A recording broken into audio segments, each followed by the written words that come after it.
Today I'm at Picket Mountain in Superior, Arizona. Now I've done a lot of research on this mountain right here. Sorry, the camera's stuck on me. And people, it's called a volcanic vent all the time. And I've always asked myself, why are we calling it a volcanic vent when it's a mountain and a lava is erupting from at one point in time, obviously millions of years ago, is coming up right here? Why not just call it a volcano? Wouldn't it be a lot cooler to say that we have a volcano in Superior rather than we have a volcanic vent? So today I'm out here and I'm just gonna go over what is a volcano, how do they form, what's the difference between magma, lava. I'll go over plate tectonics, the difference between intrusive and igneous rocks, and then we're going to look for some signs that point towards it being a volcano. And then at the end of the video I'll tell you whether I think it is personally a volcano or if it's not a volcano.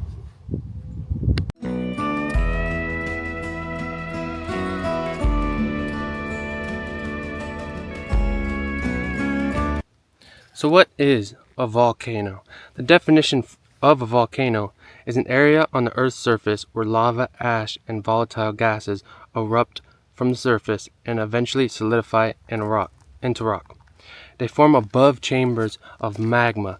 Remember the difference between magma and lava. Lava is on the surface and magma is below the surface. They have the same composition. Magma will form intrusive rocks.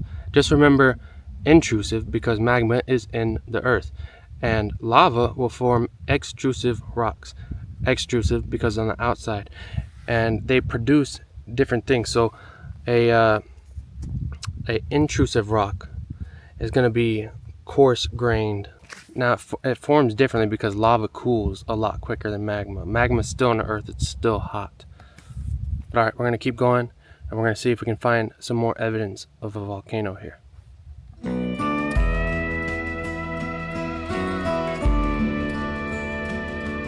To further explain volcanoes, we got to talk about how volcanoes are made. And to do that, we're going to have to talk about plate tectonics.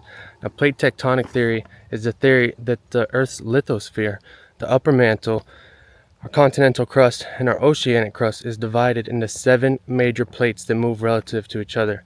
Now, along these plates, we have different boundaries. We have convergent boundaries, we have divergent boundaries, and transform boundaries. Those are the main boundaries that we see. Convergent boundaries is where 2 plates are going into each other. Divergent, they're separating, and transform, they're moving along each other. Now, at a convergent boundary between oceanic crust and continental crust, what's most likely going to happen is subduction, where the oceanic crust is going to go beneath the continental crust because it's thinner but it's denser, so it weighs more, so it's probably going to go beneath the continental crust. And what happens there is called flux melting. And hold on, I got a little definition of this. Okay, so flux melting. Remember, the deeper we go into the earth, the hotter it gets. It's called the geothermal gradient. And when the ocean plate heats up beneath the continental crust, the minerals become volatile gases like water vapor. The gases rise into the plate above, and it doesn't change the rock's temperature or the pressure of the overlying rock, but it decreases the melting point of that rock and allows it to melt into magma. That process is called flux melting. Now, the divergent boundary, it's a similar but different process, and it's called decompressing melting. At divergent boundaries, when the plates are moving apart, it allows enough space for the upper mantle to rise due to convection, right? The earth is hot. You might think, well, it's rising, so shouldn't it get cooler? Well, that's wrong. When it rises, the temperature doesn't change much, but what does change is the pressure. And just like how we have a solid core in the center of our earth due to pressure, when the pressure decreases, it allows the rock to essentially loosen up, and then it melts and becomes magma. So that's what happens at divergent boundaries. Now you might be thinking, I'm crazy. There's no plate boundaries in Arizona right now. Well, you're right. There is no active plate boundaries right now in Arizona. However, 20 million years ago, there was plate boundaries. During the Miocene epoch, the western part of North America, including Arizona, was characterized by a complex tectonic environment. The region was influenced by the subduction of the Farallon plate beneath the North American plate, and the subduction process led to the uplift of mountain ranges and a lot of volcanic activity out here. Now, let's talk about the four types of volcanoes, the four main types of volcanoes, I should say, to see if does Picket Post fit any of these profiles. Does it look like a volcano? So the first volcano we'll talk about is a cinder cone volcano. They're small volcanoes with steep sides, and they're made of tephra, volcanic material basically. Then there's lava domes, which are small structures made of felsic rocks that form within stratovolcanoes. And then there's stratovolcanoes, also known as composite volcanoes. These have steep sides and symmetrical cone shape and a clear crater in the center. They look like your stereotypical volcano. And then you have shield volcanoes. Now these volcanoes are massive.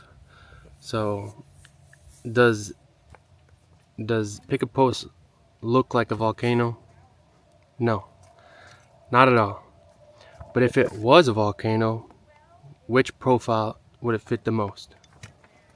Now, although Picket Post doesn't look like a volcano today, we have no idea what it looked like 20 million years ago. I mean, this could have been a perfect volcano. It could have eroded. Multiple things could have happened. But if you look at the mountain, you could see layers in it. Layers and layers of stuff. And then you have igneous rocks all over. You have sedimentary, you have metamorphic. There's all sorts of different rock types that make up this mountain. So who knows what it really looked like 20 million years ago. Now, if you do decide to come up here and go hiking, it is beautiful, but the trail is pretty rough to get to the top. Another good way that we can study volcanic activity in the area is to look at the minerals around us. All over this area, we can find what's called quartz roses, and this suggests that the lava here had a low viscosity, right? It moved pretty easy, and because the crystals had time to grow, they formed quartz roses. Just 1 second. Now, but there's more. Also around here, we can find a lot of obsidian or volcanic glass, which means that it had a high viscosity because it cools quicker because it's not moving, right?